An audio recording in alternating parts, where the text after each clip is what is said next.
Okay, hello everybody, and welcome to the promised bonus episode here real quick for Granblue Fantasy. Let's read a bunch of character backstory and maybe do like a side quest thingy. And we'll see how it goes, okay? So, if you missed the last part of the episode last time, if you like checked out or whatever, so a recap, there are these Fate episodes which are basically character vignettes, like little backstories. We've done the 3 that we can for Djeeta. We did that at the end of last episode. And, now we... Oh my god, hold on. Is that correct, by the way? We get a new sigil slot when we get far enough? So these are super worth doing it. Okay. Now we have all the 5 other party members here to do. And they're not... So far, they are not, like, missions. They are simply, like, little character stories narrated by the character to provide backstory and stat boosts, amazingly enough. So that's super worth it to do that, but this is some really heavy just sitting and reading stuff. So I thought this might be better if I do all these because it's super worth it to do it. So we get these points for our heroes. But I thought it's better that I do it, as a separate episode, so it doesn't like clog up the regular episode so much. In addition, we have these quests, which, are like, when I looked at these, and there's like these time limits here, there's side goals, there's everything. These seem like these are kind of, I get the feeling these are like instant quests, right? When we go in the field and do these things. Because I was going to do this, and it's like, yo, let's just freaking go, into a crazy mission here, right? So I think these are not like the kind of like, what's the word, like bespoke side quests that are like, for example, in a, more... Well, this is a narrative game, but I mean like often like, big RPGs will have, really elaborate side quests with story and stuff, even if it's razor thin, the story. But these just seem like, these are an instant, go do this thing in the world. Especially because it says first clear rewards, which just implies that you can just keep repeating these quests, right? So I'm not a hundo that I want to do these on the, like, regular episode, so what I'm thinking today for this bonus episode, we go through all the character stories and we play 1, maybe 2 of these bonus, like, of these things here at the end of the episode to get a feel for what these are like. And then next episode, I will carry on with the regular story, and what I might then do in the future is basically do these quests, off screen a little bit to make sure that my characters are nicely leveled up, These Fate episodes I'll probably do in game because I would like to record my reactions and also show you guys what all the character stories are. But those might also be sequestered as a little bonus thing as well. This is a bit new territory for me. This game with this much side content that is encouraged to do but not very central to the overarching main narrative, so I'm really thinking about how to do this. But for now, let's do what I said, and let's read up on our heroes here. We'll start up with Catalina, who is frickin' badass. Though Catalina was once a devoted knight of the Airstay Empire, her duty now lies solely with protecting Lyria, with whom she escaped the Empire's grasp. As Lyria's oldest friend, the two of them are as inseparable as family. Dependable for her combat skills though she may be, she exhibits a surprisingly poor sense of direction and leaves much to be desired in the culinary arts. Okay, gotta toss in that little thing there of like, she's a total badass, but she's actually a total screw-up at times too. Come on now. You think you know the sky and wind, but then you come to a foreign land, where unfamiliar songs on the air beckon you toward the unknown. Catalina, where do you think this breeze is coming from? The wind rustled Lyria's hair affectionately as she spoke. From somewhere far, far away.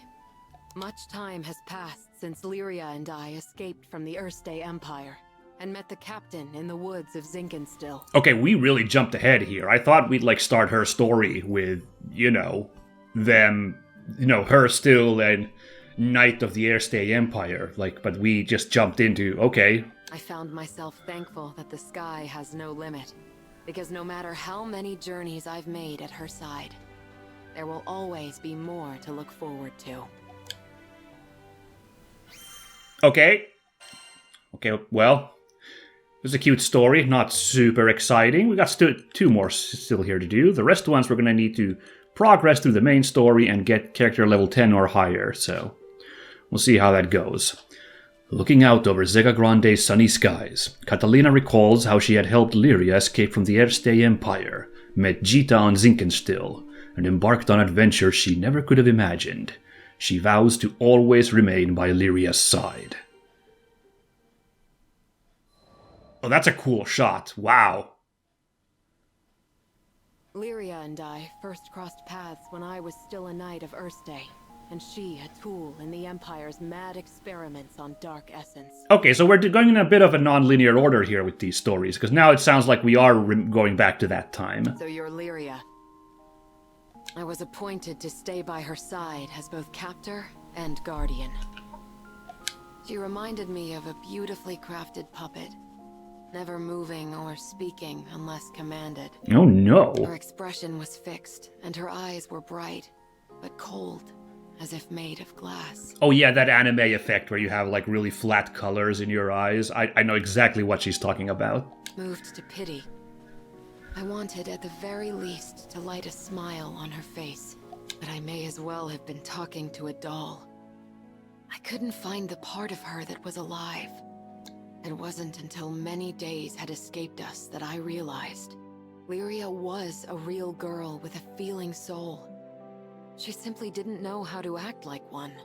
So, I taught her to laugh when she felt joy, and cry when she felt sadness. How do you teach that?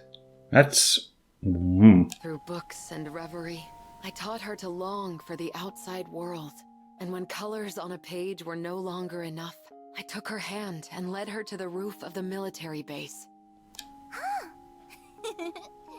The illustrations Lyria had seen were lovely, but the sky now stretching above her was boundless and so luminous that it drew forth tears. And finally, her blue eyes shone, as if they were two patches of sky lit by a sun from within her. That sun melted my heart. There, with the open air as our witness, I made her a promise. Someday, we'll sail this endless world together. I swear it. Okay, that was pretty cool. That was a neat little story. And, yeah, kind of, I was maybe expecting, like, a little bit more of Catalina, like, being gruffer, but, like, she pretty much... I guess she just was a good person who got, like, wrapped up in some bad company, but and immediately realized, nah, this is not great what we're doing. When Catalina first met Lyria, the stoic girl could be better described as a living doll. However, Catalina comes to realize that Lyria doesn't know how to express her feelings. The knight begins teaching the girl many things and promises to someday show her the outside world. Okay, oh, it actually says previous summary. Fair enough. I was gonna say, like, this weird how these just kind of talk about the stuff that just happened, but okay. They're there for summation. Fair. As the bond between us grew, so did the cruelty of the experiments they performed on Lyria. Lyria doesn't belong here. No living creature does. The shining empire I served now became to me a place clouded by doubt. Day after day, a battle raged within me. Between the knight loyal to her flag and the guardian who wanted to set a sad girl free. Okay, so here we get some of that angst. I get it. Then, one day, a memory of Lyria's response on the roof broke through like a clear ray of light. Really? You'll show me this endless world? I had made a vow. There was no more question where my allegiance lay. I took her hand once again. This time, not to simply gaze at the sky, but to leap into it. And I did it for myself, as much as I did it for her. Okay. Cool. This is kind of what I was hoping. Like a nice little story. It threw me off with the prologue not being, there, but whatever. I'm kind of curious what these rest of these stories are then gonna be, because... I don't know, the whole backstory seems to be taken care of here. Are they going to be like vignettes of stuff that happens in the game? in the mobile game between the beginning and between the point where Relink is? I don't know. Well, I guess we can only find out. Alright, Rackham is next up, our lovely helmsman. Who was his voice actor again? Come again. Just really quickly, let's remind ourselves of the voice actors here. Erika Harlacher was Djeeta, I remember that. She is, of course, on Takamaki in Persona 5, as I imagine the, big one. Oh, we got a new character, Roland, here. A vicar for Folka's church who also moonlights as a handyman of sorts. The townsfolk fully trust his compassionate nature, coming to him with personal problems, broken furniture, and other odd jobs. Skilled swordsman in his own right, he's sometimes dispatched to exterminate monsters. Yet for how much the townsfolk treat him like a longtime neighbor, they don't know much about his life before Folka. And he is voiced by Sean Chiplock. Okay, yeah, I can see that. Cool. Let's see. Kira Buckland, right, the 2B's voice actress, is Lyria. That checks out. And Sandy Fox was indeed Paddy from Tales of Vesperia. I remembered that correctly. I was delighted when I looked that up.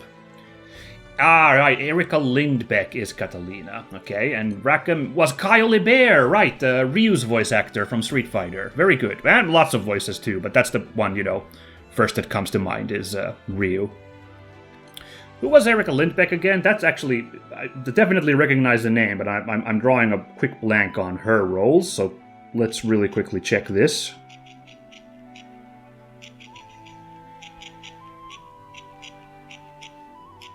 Okie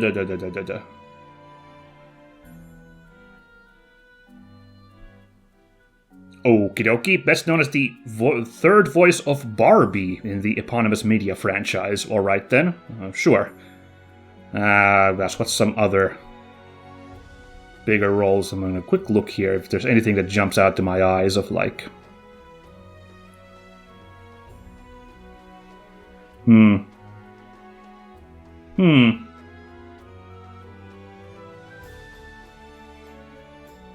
Oh, the Netflix redub of Neon Genesis Evangelion. She was Ritsuko. Yeah, I can see that. That's a pretty good casting. That makes sense. Not a ton that's jumping out here with her voices, if I'm going to be honest. In Love Live, she is Eli Ayase, so that also checks out pretty well. Yeah, makes sense to me. Alright. And yeah, voice of Barbie, apparently. Just tons of Barbie roles here. Very good, very good. Who else was there? Right, I guess I'll do this here in between before we get, because I do want to get this voice acting trivia. I forgot to look these up, sadly. Jackie Lastra as EO. Now that name I don't actually recognize, so I'm going to have to really check this one. Let's see, Jackie Lastra. Behind the voice actors. Let's see, is there anybody here I recognize?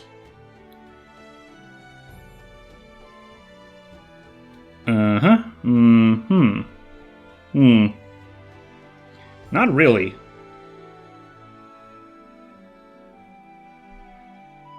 Okay, AI The Somnian Files, Nirvana Initiative. She was Iris. I've seen that character somewhere online in art circles, so that probably means something to somebody. I know I haven't really been into Somnium myself, so I'm a little out of the scene.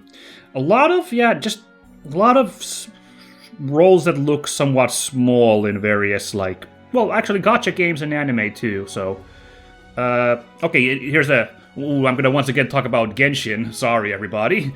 In Genshin, she is Xiangling. I don't recognize that character from Genshin either, I'm gonna have to say, so... Dunno. Yeah. Oh, interesting! It's Pokemon Masters. Oh, she was the voice of Serena in Pokemon Masters. I wonder if she's the voice of Serena earlier as well. I don't know. Oh, she was a character in Gundam Build Divers, the show that most Gundam fans hated, and I'm always caping for that. She was Lip. I don't recognize that character either. Must have been a character that showed up in like 1 or 2 episodes, really. Yeah, no, I get the impression that Ms. Lastra is an up-and-comer, because not a lot of these clicked for me as roles, but her work as EO so far, pretty good. Richard Epcar as Eugen, very cool. He was... Oh god, I always confuse him with Jameson Price. I always need to be careful I don't accidentally say the others' roles. I'm sorry to Mr. Zepcar and Price. Richard Epcar was the voice of Akuma in Street Fighter, as well as Raiden, excuse me, in recent Mortal Kombats. I don't think he's in the most newest one, because Raiden's way younger in that. I'm just amused that he is Akuma and Raiden, because those seem like very opposite characters. And I'm pretty sure he also did the voice of the Joker when the Joker cameoed as a DLC guy in Mortal Kombat, which that's a very interesting to hear his voice coming out of the Joker's mouth, you know? I don't know. Dislikes babies. I just noticed that on his bio. Freaking guy. Oh, dude. Yeah, Raiden, the Joker, yeah. Oh, he was in Justice, he was also the Joker. Well, makes sense, but yeah. Oh, cool, he was Etemon in Digimon. And Myotismon in Digimon, okay. Wow, he was both of those guys? Wow. Interesting, he was Ansem in Kingdom Hearts. Not all the time, I'm pretty sure, because isn't Ansem Billy Zane in the first Kingdom Hearts? That's like look, it's Billy Zane. Oh yeah, of course, and he's the old Joseph Joestar in JoJo. Duh, yeah. Of course, I'm not a huge guy on JoJo, which is why I fail to always remember these. But yeah, of course he's Grandpa Joestar. Yeah. And also, I just now realized, of course, right, I'm so lost on Kingdom Hearts lore, because I've only, played the first one and dabbled in, a little bit of the later ones. I know that, for all I know, I'm thinking of a different Ansem or a different guy, because there's a million characters who share names and appearances, but are somehow different characters. Yeah. Rosetta was Allegra Clark, another name I don't recognize, so let's take that. Let's really quickly check that as well. Oh, interesting, she's in Apex. Who does she voice in Apex? Huh, okay, hold on.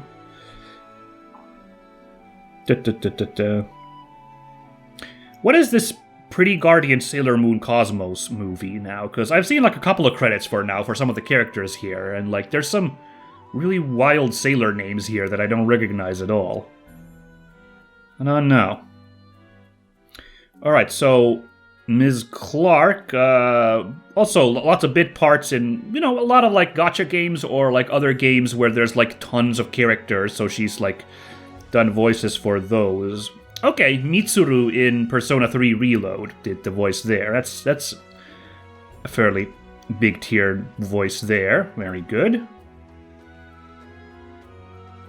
Oh, cool! She's the voice of Marisa in Street Fighter 6. That's awesome. Okay. That makes sense. Very neat.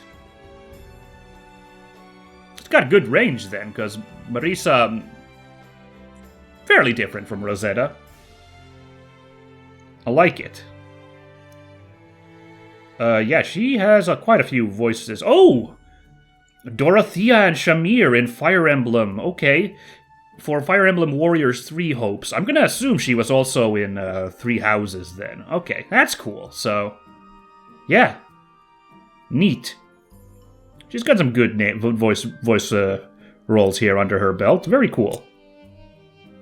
Oh, she's in one of my favorite recent anime. I've been killing slimes for 300 years and maxed out my level. She is Vanya, one of the 2 Leviathans.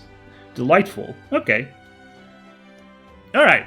Oh, Zero Carte, Faye Mata. Okay. I'll be nice and look that roll up as well real quick. Might as well. Because I don't recognize that name either, so... I want to give, I don't want to just go oh my god, it's that guy who I've seen in, or I've heard in a million roles. Let me just polish their resume. I do want to give voice actors I don't recognize a little bit of love as well, because clearly they're up-and-comers. Also, I gotta learn these voice actors myself, because it's not like the same voice actors stay forever in the in the business, you know. Oh! Aqua from Konosuba. Okay, yeah. Oh, well, she's got pretty good range too, because Zero Carte did not sound at all like Aqua. Okay. Neat. Oh, and Petra in Fire Emblem Three Houses. Oh, okay. Cool. Very good. Alright. I will look up further. Those are pretty good. Those are pretty good, trivias for voices there. Lovely. Alright. My goodness, that just made this bonus episode even longer, but I couldn't help myself. This was a great time to, like, quickly do, like, a voice actor feature here. So let's go back to Rackham, voiced again by the lovable Caillou Libert. Blue skies, ahoy!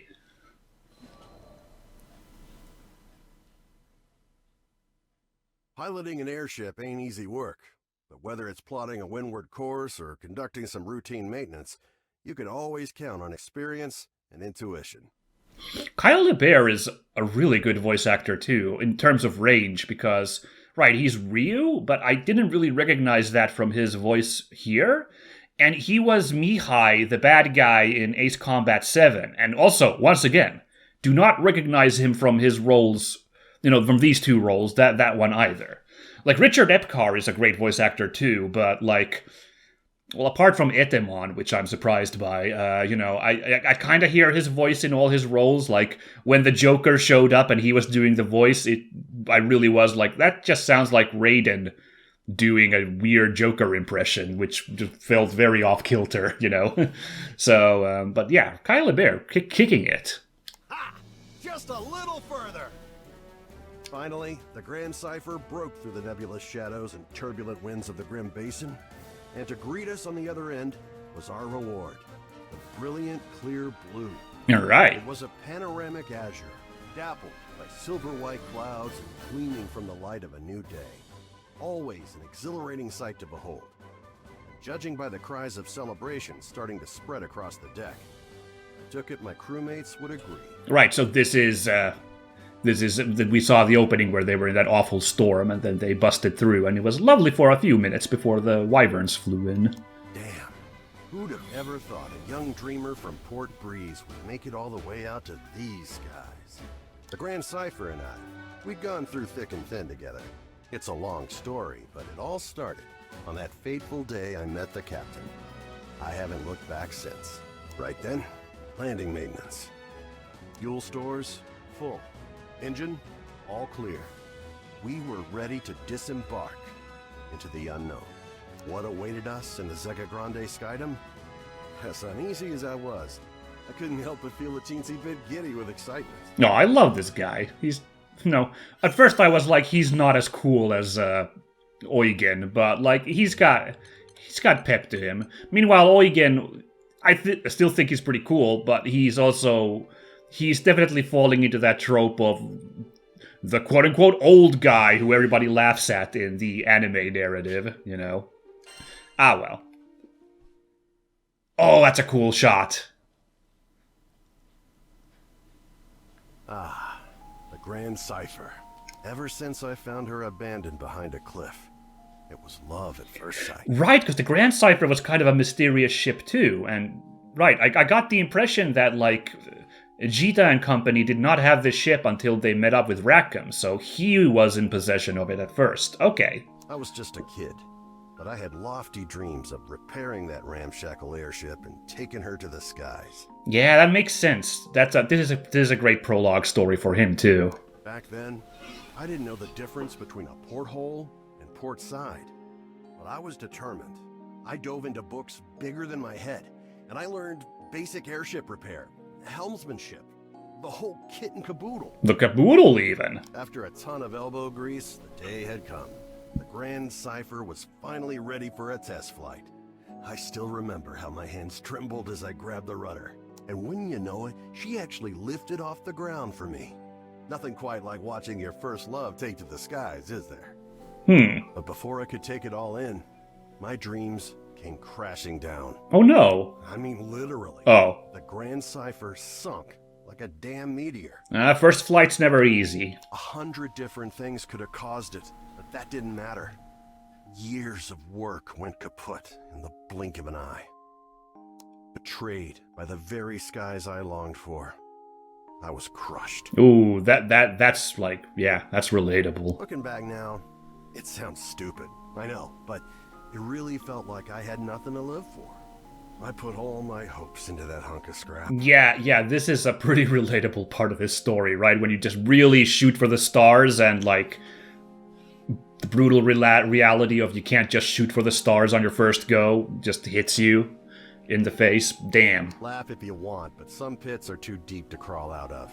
Especially when you look up for freedom and all you see is the expansive crystal blue of your tormentor. Okay, getting a little purple with the prose there, though. Don't worry. My pity party wouldn't last for too much longer. You see, my dreams had crashed like a meteor. But ironically enough, it was the meteoric rise of the Erste Empire that would bring the captain into my life.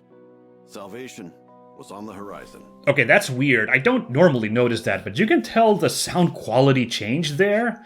So they must have, like, done recordings in, like, different sessions and in different places, but it suddenly sounded like he was in a completely different room when he was reading that line. Weird.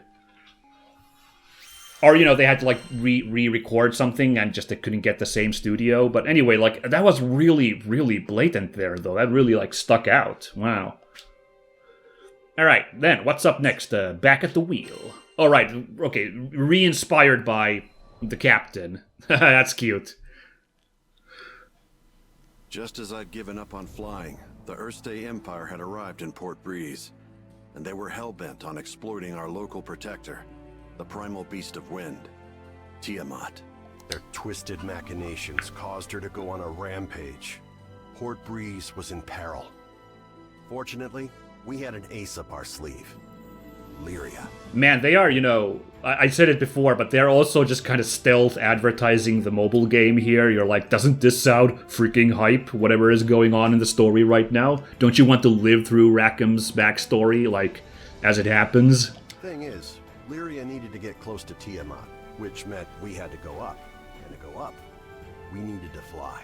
Thought I'd already closed that chapter of my life when the skies betrayed me, but lives were on the line. Quick, get on the Grand Cipher!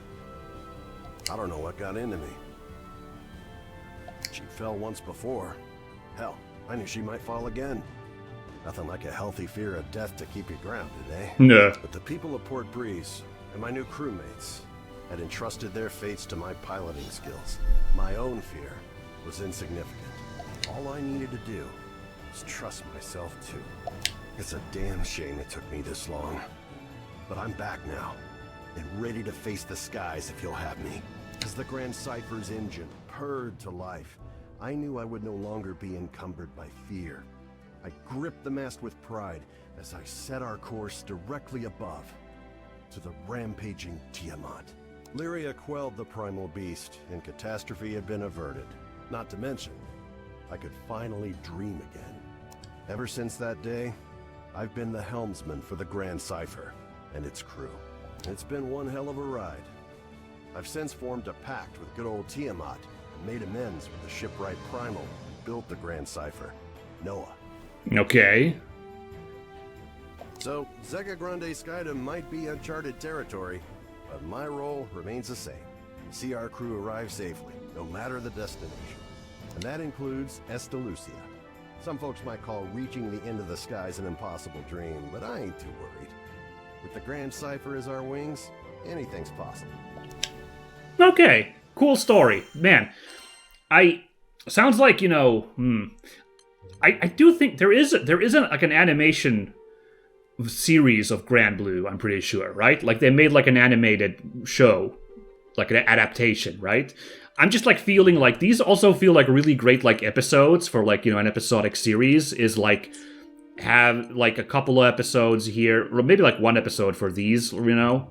And then like the next episode is when they go to Port Breeze, and that's when Rackham is introduced, and like you go through his little story, because his whole like I failed in my dreams and I'm like given up on flying, but now Lyria's situation is like this impetus to get back into the Grand Cipher, and like now we succeed. You know, that's a great like, you know, story arc for a character in like a 20-minute long episode of an anime. So like, yeah, I don't know. I like the vibes coming through here. Let's find out what Io's story is. A young mage who idolizes sophistication. She's headstrong and tenacious, perhaps even a little too much so at times. Ooh, what is her decision? Let's find out. That's another amazing shot. I hadn't met Master Zaka on that fateful day. No wonder we have this high text option, so you can just be like, yo, check this hype up here, right, you know? No, wow. If he hadn't saved me, there's no way I'd be where I am now. I'm from the Vault's Duchy, where the weather's sweltering all year long, thanks to a river of lava that flows through the island. You know, I realize if we're talking about Sky Islands, talking about the physics seems pointless in general, but a floating island with a continuous river of lava seems like... doesn't entirely compute, but sure. I mean, it's an amazing visual. Like, again, this must be a hype episode of the game/anime when you land on Lava Island, you know? My hometown might not have been the most scenic place, but as long as I had Master Zaka with me, I was happy. After traveling for so long, I can finally say that with pride. Before I left on my journey, I was completely clueless. When my master went missing, I just ran around like a chicken with its head cut off. Interesting. I was looking for something, anything that would help me find him.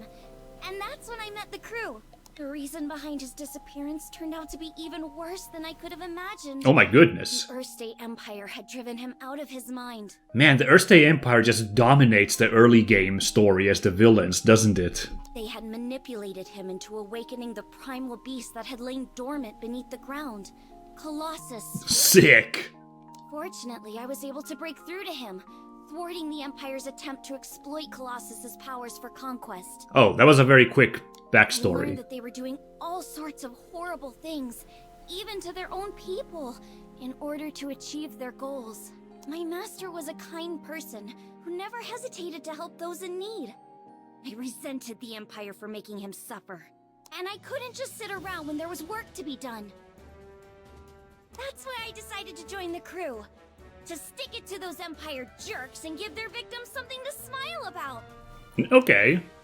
That sounds like not quite as a...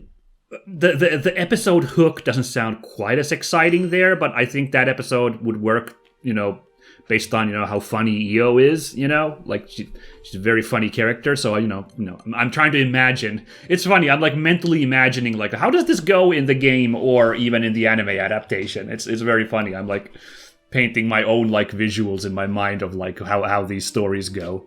Very funny. Well, anyway, we wrapped up our whole backstory in that one prologue, so what's this gonna be now? A few years before I met the crew, I lost my parents to an epidemic. Oh. I mourned their deaths for who knows how long. I could barely even bring myself to face reality each morning. With no living relatives and vaults, I was like a ship adrift at sea. I had nowhere to go, and nowhere to belong. Dude, this is mega rough even, because, like, what, she's like 11 now, I think was what the bio said? So, like, how tiny was she when this happened? Until one day, my master reached out his hand to me. I was so depressed I just kept staring at the ground. That gentle smile never left his face as he asked me, "Why do you look so sad?" There was something in his voice that made me look up. When I did, a beautiful bouquet of flowers appeared in his hand, seemingly out of thin air. I had no idea how he'd done it, but I knew it must have been some kind of parlor trick. But he insisted it was magic. What a goofball, right? Saying that when he can use real magic. What? But it was just the magic I needed at that moment. Beautiful and kind. He went on to show me all kinds of incredible spells, the likes of which I'd never seen before. Okay, so magic does it. For a second I thought she was being a skeptic, like, magic's a bunch of bull hockey, but, okay, never mind. Watching him made me smile at a time when I thought I'd forgotten how. My master would always say that magic exists to make people happy. Oh, I get it. Okay, now I understand, because her dialogue was weird. So he just did, like, a parlor trick magic, you know, a sleight of hand magic to make the flowers appear, but he wanted to insist on it being like actual magic, and it's absurd because he actually can do actual magic. So him trying to like gas up his parlor trick as real magic seems completely pointless. That's what she was like commenting on there. That makes sense. Okay, that's actually kind of charming. Yeah, that I like it. I like her master quite a bit now. Something about that spoke to me. It made me want to become a mage, just like him. I got really stuck thinking, what the hell was she talking there? But now it makes sense, yeah. So I signed myself up as his disciple, begging him to teach me magic. I'll never forget how happy I was when he told me I had talent. After all, if he was right, that meant I had the potential to make people smile too. What's great / really freaking sad about this story is that really recontextualizes her like whole like treat me as an adult and I'm all ladylike thing, that which, you know, has mainly been played up as the gag, you know, the look at this precocious child trying to act so beyond her years. But then you find out her parents died when she was like mega tiny, which basically means childhood did end for her super early. So like in some way she did have to adult up. And yeah, that's like actually then makes it almost seem like a really like kind of sad coping mechanism for her in some way. Although it sounds like she's in pretty, she's in a pretty like balanced place clearly. Like she isn't like that isn't no long that isn't the, you know, the weight on her shoulders anymore, the death of her parents. But like yeah, it makes you wonder like a little bit of why she acts the way she does then, if that's what happened in her backstory. Smile Conjurer.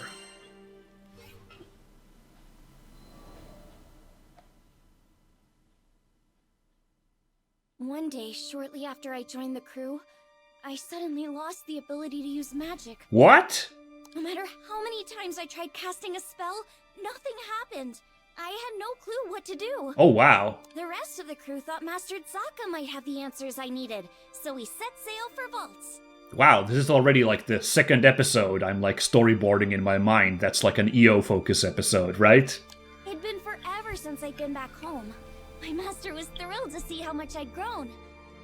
I opened my mouth to ask him about my problem, but when I saw how happy he looked, I just couldn't bring myself to do it. Oh no! What a... I promised him that I'd come back as a great mage, but there I was, unable to cast even a single spell. Oh dear, what an interesting like mess up here. I was gonna joke like, and then my master got super angry at me when I failed in magic and kicked me out. But actually, that's exactly what she's afraid of. Man. The last thing I wanted was for him to be disappointed in me. Yeah, you know, wow. Oh no, man. I'm kind of a jerk, aren't I, for immediately jumping to the thing that she is super, super anxious about. Around that time, an epidemic returned to Vaults. The same disease that had claimed the lives of my parents. It's probably just projection, because I would probably think the exact same thing as she did in her predicament, so... Wanting to keep it from spreading any further, my master headed to the clinic to speak with the people who'd been infected. But he ended up getting sick too. Oh no! The source of the epidemic turned out to be an evil spirit that revealed itself to us right there in the clinic. What? I immediately confronted it. Okay, at this point I'd say a little bit rushing with the story. Like, why would this evil spirit pick that moment to show up and be like, it was me? That rotten creature had already taken my parents from me. I wasn't gonna let it take anyone else. Determined to make it pay, I raised my staff. But nothing happened. Yeah, because the problem already happened earlier, because she wasn't on Vaults when it happened, so... I'll never forget how it felt to watch, helplessly, as my parents' killer got away. The crew gave chase, but I continued to stand where I was. Ooh, this is rough stuff. Without my magic, I didn't see the point. I just ended up getting in the way. All I could do was watch as my master suffered, withering away. Nothing had changed since the last time. But you know, it wasn't all bad. In search of a solution to my magic loss at the local library, I happened to come across a beautiful golden staff. One left to me by my mother. Oh, really? That's when Master Zaka revealed that my mother had been a mage too. On the verge of tears, I clenched my staff tightly in frustration. My beloved home and master were being threatened by a disease-spreading spirit, and there was nothing I could do to stop it. Just as I began feeling completely hopeless, the staff began to glow. Somehow I could feel it encouraging me, empowering me. So what if I couldn't use magic? Surely there were other ways to help everyone. Unable to stand around doing nothing any longer, I ran off to find the crew. When I finally tracked them down, they'd already been rendered powerless by the disease. Oh, what? Hold on, everybody? That left me as the only person who could fight. Oh my god. There wasn't a second to lose.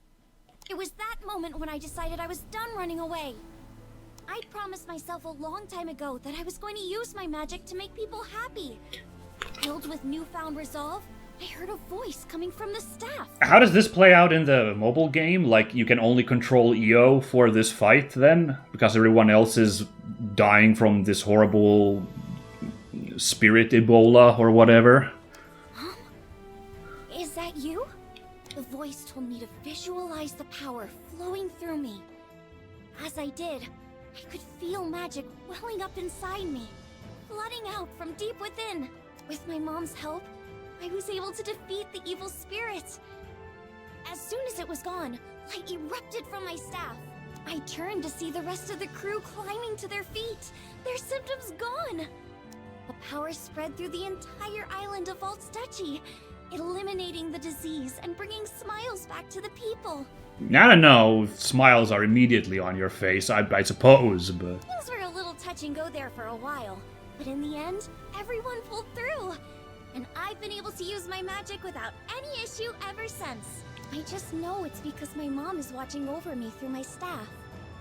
Thanks to her, I can keep traveling with the crew, using the staff she left me to bring out more smiles along the way. Okay. I don't know, her like big backstory, like the first two parts, I enjoyed quite a bit. I thought this one felt somehow contrived. You know, I don't know, the explanation, there was never really an explanation for why her magic stopped working, and it just felt like a rather just, you know, whatever, like the power is within you, whatever kind of thing to like fix it. I don't know. That hasn't been my favorite of these stories so far. But the first two parts were fun. No, Yo's still fine. Alright, let's freaking go. Eugen, come on. Defending August. Oh, excuse me. In this game, there are no silent E's, so it's probably Augusta. Oh, damn, he's so handsome. I once gave up being a skyfarer. Also, I could take up arms to protect my home island, Auguste. Come on with that pronunciation. So I guessed the non-silent E, but I was not ready for Auguste. Oh my god. Man, she was special. You see, there aren't too many places in Fana Grande with oceans. Much less ones as gorgeous and pristine as Auguste's. Yeah, how do you have an ocean on a sky island? That has to be an enormous island, but okay. Also, this music's great. And I'd be damned if I stood by as the Erste Empire sullied its waters with the byproducts of their weapons research. It goes without saying that I enlisted. Damn, dude was fighting from the beginning. Good thing, too, because it was in the midst of the ensuing war that I met the Grand Cipher crew. Oh, actually, going back really quickly to Eo's story, I do actually appreciate that there was at least a mix-up with one story where the Erste Empire wasn't the, like, main villain there. Like, it was this evil spirit. Even if it, like, felt like a kind of like, okay, whatever, but, like, you know, good variety at least, so it's not always the same villains, like, it's freaking... it's freaking Cobra or something, always with another new evil plot going on, you know? But now we're back to the Erste Empire, and that's fine for this guy right here. They helped us, the local mercenaries, I mean. Take a stand against those Imperial punks. It wasn't a picnic, but we weren't gonna go down without a fight. In the end, the war wasn't decided by either side, but by the patron deity of the land, Leviathan, who damn near drowned Auguste in a fit of rage. Oh, well, of course, yeah, if there's an ocean, yeah, Leviathan makes sense. Anybody's troubles would have seemed small compared to a battle like that, huh? Well, not long after, as if irony was waiting to bite me on the ass, my estranged daughter showed up out of the blue. Jeez, this is quite the series of events. I know what you're thinking. What kind of parent wouldn't rejoice at seeing their child again? But it's complicated, and it's all my fault. Okay. Man, the way Apollonia looked at me, like a wolf staring down her bunny-eared What? I couldn't face her. That is complicated. Wait a minute. Okay, I get the feeling the next 2 chapters are gonna be solely about whatever the hell. There was something about their vitality, you know? About what the hell is going on with his family here. Wow. Here were these young'uns standing against impossible odds and coming out stronger for it.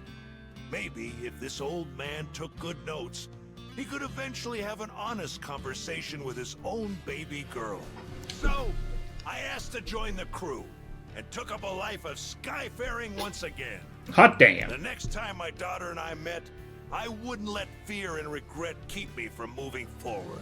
Damn, okay. Well, you've got me, freaking Hook. Well played there in, like, just, like, setting up, like, well, what the hell happened with his family? In fact, let's learn here with Family Matters.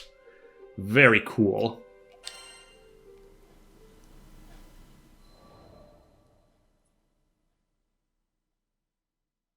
How'd me and my daughter end up estranged?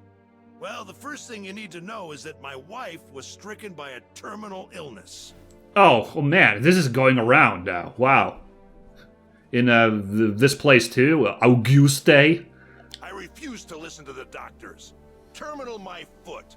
Even if there was no cure in Auguste, surely there ought to have been something in other lands. Okay, the weird thing is he said ass in the previous, like, narrative, so this weird, like, you know, euphemism, terminal my foot, seems like, I don't know, like, why?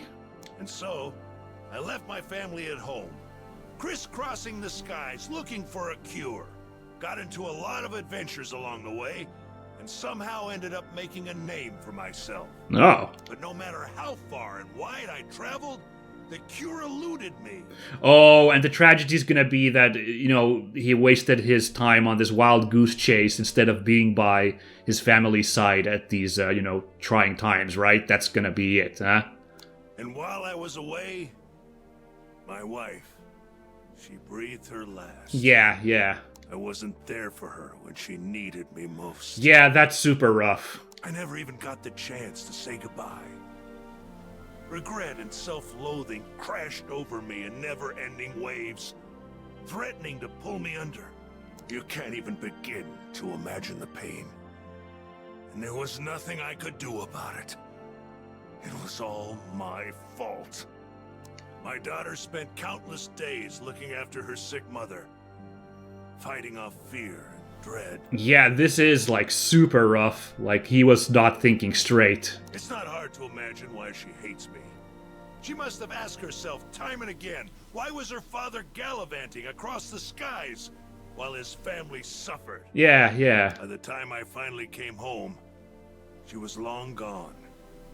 There were no other relatives to turn to. The only family she'd known was no more.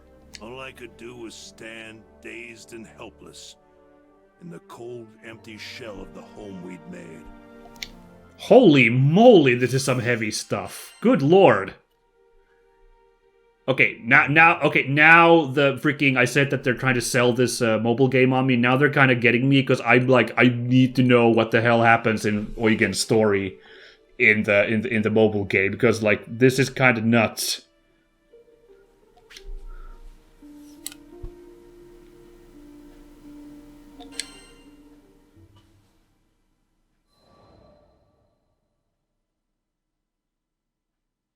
After that, 15 years passed. I met the captain, and through my travels with the crew, reunited with my daughter. Oh no, okay. This might surprise you, but we didn't have a tearful, touching father-daughter reunion the second time around either. Nah. I spent so long telling myself that the next time we met, I'd face up to my past. But when the moment came, I froze. What could I possibly say or do for her as a father, after all this time? Any courage I'd mustered withered in the face of her scorn. I was left standing there, feeling like an old bastard. Sometime after this heartwarming reunion, I bonded with Leviathan, and through our link, saw glimpses of what lay in my daughter's heart. Hold on, does everybody have like a bond? Because, you know, I think Rackham said he's bonded with Tiamat. So, like, I don't remember if EO mentioned bond with Colossus, but, like, okay, is that just a thing that everybody does to join the Djeeta crew? I thought I had escaped all those painful memories. But here they were. In that world created by the pact with Leviathan, my wife was still alive. I saw how things might have been if I had done things differently. Oh, wow, this seems super heavy. Of course, I knew none of this was real. I would rather stay in a world of memory than live in a cold, lonely reality without her. Damn. But she wasn't having any of that. She said I couldn't sacrifice my future to dwell in the past. Wow, that's cool. The Figment being like, no, you can't live in this Figment. She made me promise to fix things between myself and our daughter. Said she'd boot me out of the ocean if I came back without completing my task. Her words finally gave me the push I needed to face my past and start on the path to a brighter future. They gave me the strength to fight for my daughter in her hour of need. And I'd like to think that I finally did something fatherly, if only just the once. Of course, I don't expect our relationship to be mended with one conversation or act of bravery. But little by little, I think we're getting there. Huh, okay, damn, Eugen has a great backstory. Wow, oh, very cool stuff. Yeah, you wonder also, he was talking about, like, he was like, I refuse to believe that there's no cure, so I'm gonna go gallivanting across the world to find the cure. You gotta wonder if also a part of it, he was just terrified himself of the situation at home, and that was his excuse to run away. Like even like, you know, which, you know, probably, you know, the daughter probably sees right through that, which just adds to her anger. So I don't know, it just checks out, I feel like. That's cool. Eugen's got a really rough story. And, yeah. It really was a bit of an old bastard, but he's trying to mend his ways, so that's good. We'll see how he does on the crew here. Finally, we have Rosetta, who we found out is, in fact...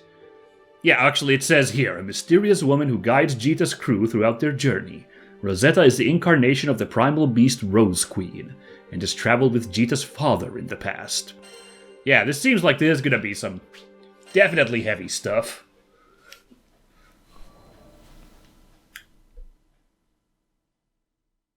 Zega Grande, the forgotten skydom.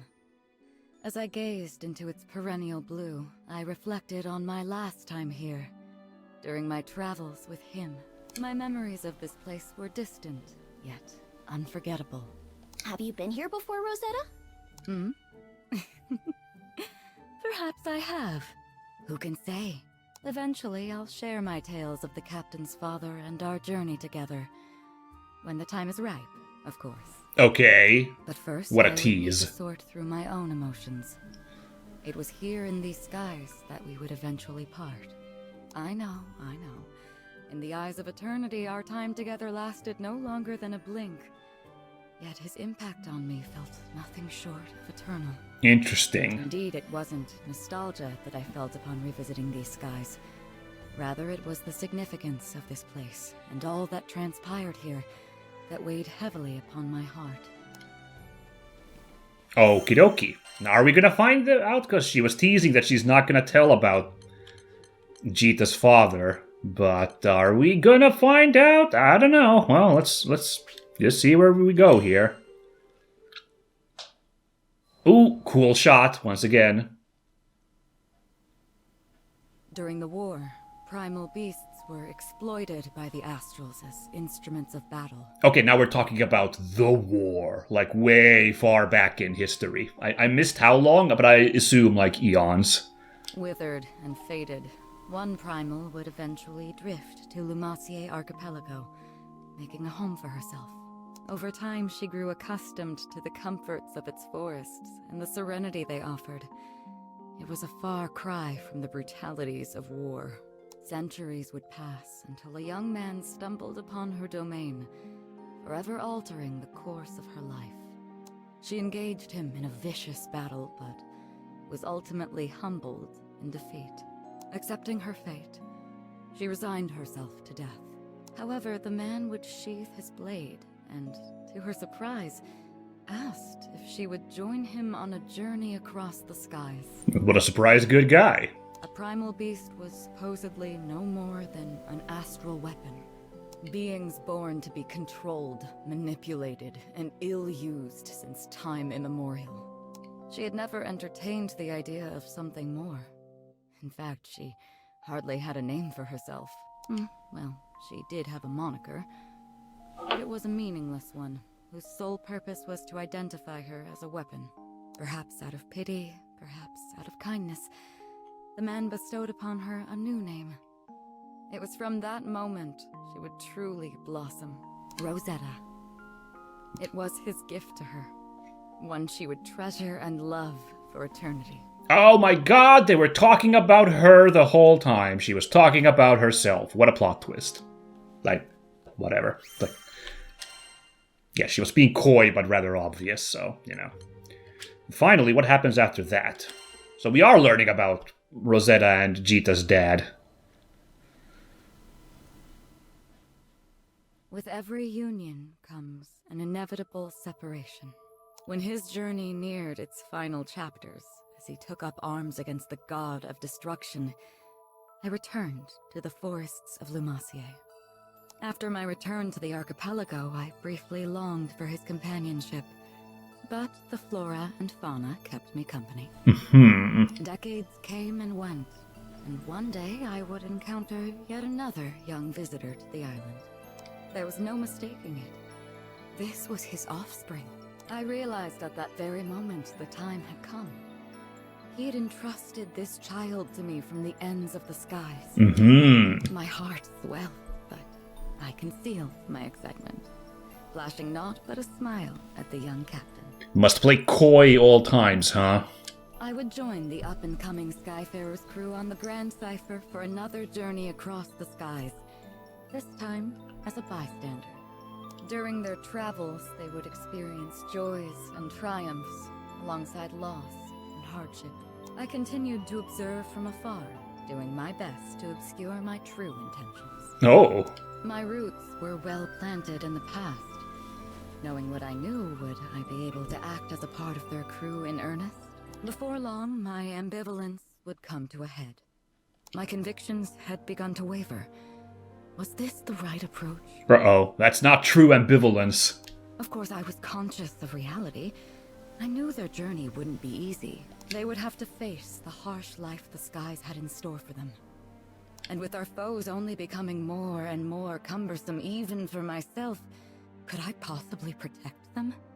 My presence on the Grand Cipher was inconsequential, and at worst, a hindrance to the crew. I thought if I weren't here, the captain, EO, the entire crew would handle themselves just fine. Perhaps the time had come to retire to the forests once more. Okay. But as I was preparing to leave, EO grabbed my hand so sweetly, so innocently, and said she needed me to stay. I couldn't bring myself to abandon her. Huh. I would be the bystander no longer. Everyone in the crew had a role to play, and I would be the exception no more. Finally, I found my purpose. I was free to experience the skies once again, hand in hand with the captain. It wasn't duty or obligation that anchored me to this crew. It was love. And I promised to always protect them. I would leave no regrets in the skies. Thus, our journey continued. Only this time I felt that I was a true member of the Grand Cipher. Okay, it's an interesting one, but a bit of a curious, like, character arc for her there. The abandonment of ambivalence. Sure, why not? But yeah, I don't know. Kind of curious. Alright, that's all of the Fate episodes for all of the characters we have unlocked. Man, are the 20 characters gonna get a similar, like, giant helping of those?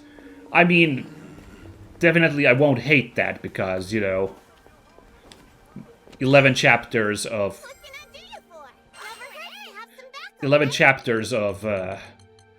Proceedee's dulcet tones as Vasaraka, you know? Delightful. Oh, he's also very easy to use, apparently. That's nice. Yeah, but we don't have these crewmate cards, so no chances, sadly. Yeah, I'm gonna have to, like... I think I will pick Vasaraga first.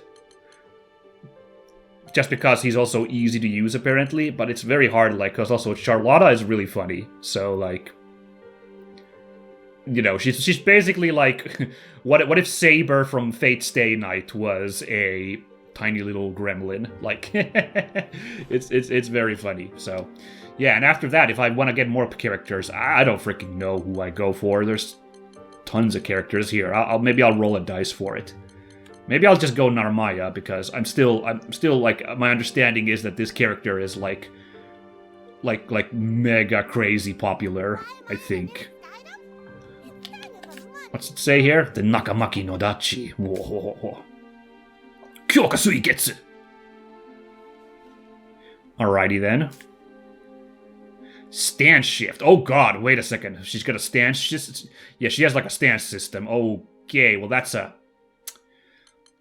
mood. Where can I look up these for my regular characters who I already have in the party?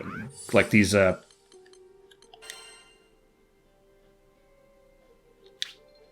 Is there like somewhere a list of combos? Command list. There we go. Alright, combo XYY, XXYY, XXXY, XXXXY, or power raise to hold. And we got the new launch thingy. And we got an air combo. Very good. Maybe I'll still play as Djeeta on this next mission. But at some point I'll take a look at playing with the others, I suppose. Because, man, that's pretty wild that they're all available like this.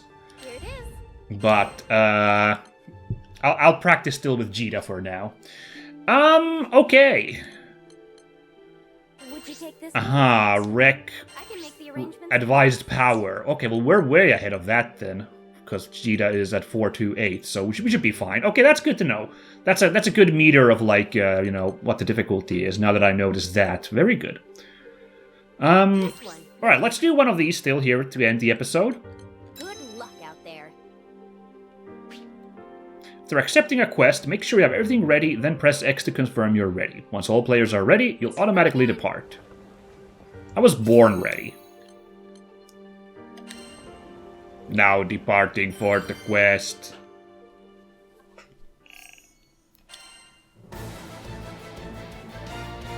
Yeah, let's do it to it. Alright. Quest start.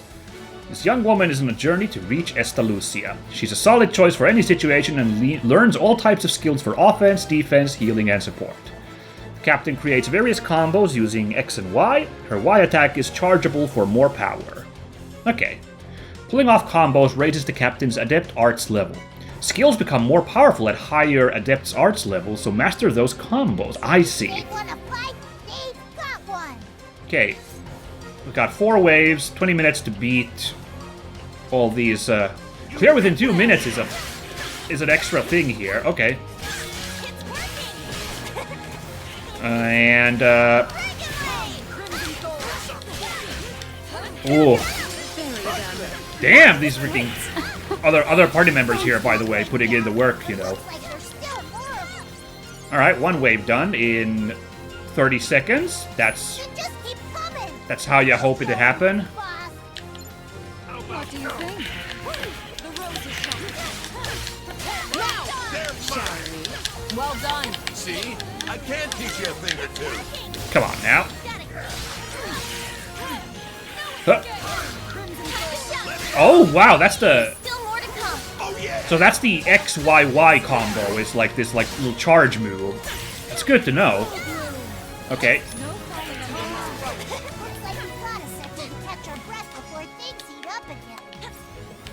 Oh, there's the button for attacking. My bad. Okay, we're a little bit off. A little bit off. Oh god! I'm getting comboed. Where am I shooting? Wow, that. Oopsie daisy! I managed to get Panacea off, I guess, for a heal. Oh, I see. There's goblin archers. Gotta deal with those, eh?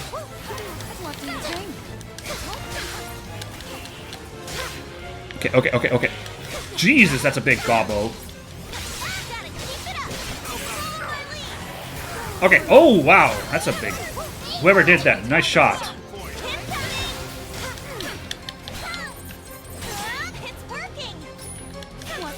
Okay, lots of blocks. Okay, good. Ooh, okay, the 2-minute mark just went, so that's failed. Oh well. I did a good try. Whoa. Whoa, wait a second, what's that big guy right there? Oh my god.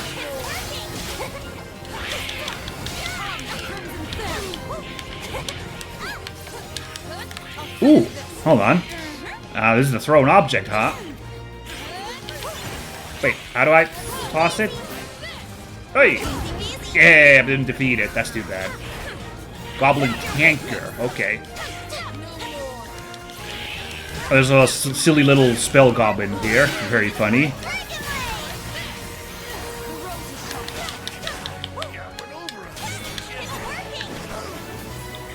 Okay, Goblin Soldier, huh? Final guy.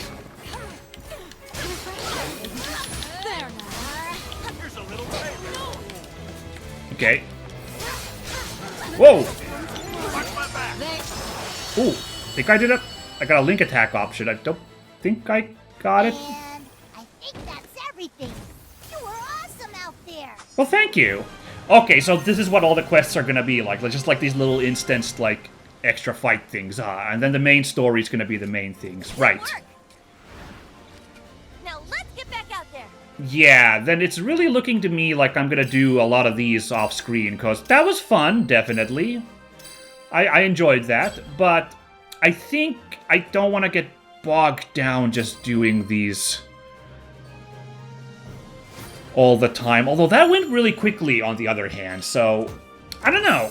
Maybe I could do the other ones on screen still. Oop, quest wrap up. Okay, huh. Whoopsie daisy. I don't know. I'll have to think about it. Because, like, that one went by. It wasn't 2 minutes, but it was like 3 minutes. So, like, I could maybe, like, at the start or end of an episode just do these. Like, you know, I could do, like, a quest playing with somebody else to, like, kind of, you know, show off. Have a nice day. Give a test playing one of the other party members, you know? Like, hold on. Hold on now, how did you... I wanted to play Catalina next. Oh, cool, we actually get to run around as her. Sweet. Like, you know, just like see... Oh, we've all leveled up, by the way. Cool. Come to view the request. What's her... Like, look, like, our recommended level is still high enough. We're 344, so we can still do it. Come again. Now, before I jump into that, I'm gonna do one thing here for you guys, is let's do the masteries. We got 8 points to spend, so now I'm gonna actually level up the rest of the crew here a little bit. Enchanted Lands. A fast piercing lunge attack. Deals more hits when attacking with Ares. Ah, fresh insight. Very good. And a health up. Excellent. I'll do that. And... yeah, Rosetta, sure. Mesmerize. Roses compel foes within range to attack them. Very good. Yeah, we need something for her so we can do something with those roses that she's planting. Power blooms within. So now the roses draw aggro. Okay, that makes sense. And attack power up. Interesting. These have already a bigger cost compared to Djeeta's 1 point things that we were getting, right? You know? And it means I don't have anything to get for Eugen now. Ooh, armor-piercing round. Oh, that's cool. I kind of want to get that, so I gotta do some of these missions to get more points, but, yeah. Well, if I wanted to level the crew up, I would actually rotate out now Djeeta and I guess Rosetta, in order to have Rakim and Io, and Eugen, so he could still be in the party. Maybe I'll do that at the start of next episode. We'll do, like, a couple missions after all. And I'll have to meditate, because what I don't want to do is, like, get bogged down by this. Like, I do enjoy that, like, my episodes go at a reasonable clip forward with the progress of the story. I realize that's not always apparent when I'm playing an RPG and I get super bogged down into fights. I assure you that's not something I'm super planning on, so, you know, I'm not necessarily happy if I end up with an episode that, like, had very little forward progress. So, that's why seeing these quests, it's making me a little unsure, but, you know, why not? Why not have a little, why not have, like, you know, Depend on me. can't be removed from the party. That's too bad. I would have really liked... Alright, then I guess I'll just put Rackham in here, and we'll just play Eugen some other time then. Got you covered. There we go. You know, but with this party, we will give a go on a quest next time, because it looks like they go fairly quickly. Let's see really quickly before I wrap up. What do you think? What's this say about, like... We cleared that. Make the arrangements at once. See, this you can clear apparently in 3 minutes, so I imagine it's going to be like 5 minutes to kill Quakadile, which we've already done once, so... Yes? And again, another 2 minutes. So these are pretty fast clip missions, right? At least so far. So maybe I'll just do these at the start of the episode. There's pretty good rewards for it too, and we'll get a handle on the other characters, you know. And then we'll carry on with the main quest. Should be fine. But that was all for this bonus episode today. Just wanted to do a lot of this, like, little clearing of the, like, side stuff here. Next time, back with the saddle. Come back next week for... We'll see what happens when we take off with, what was his name? Roland, I guess? And what awaits us there. But it's been swell. Catch you all next time, folks. Bye-bye!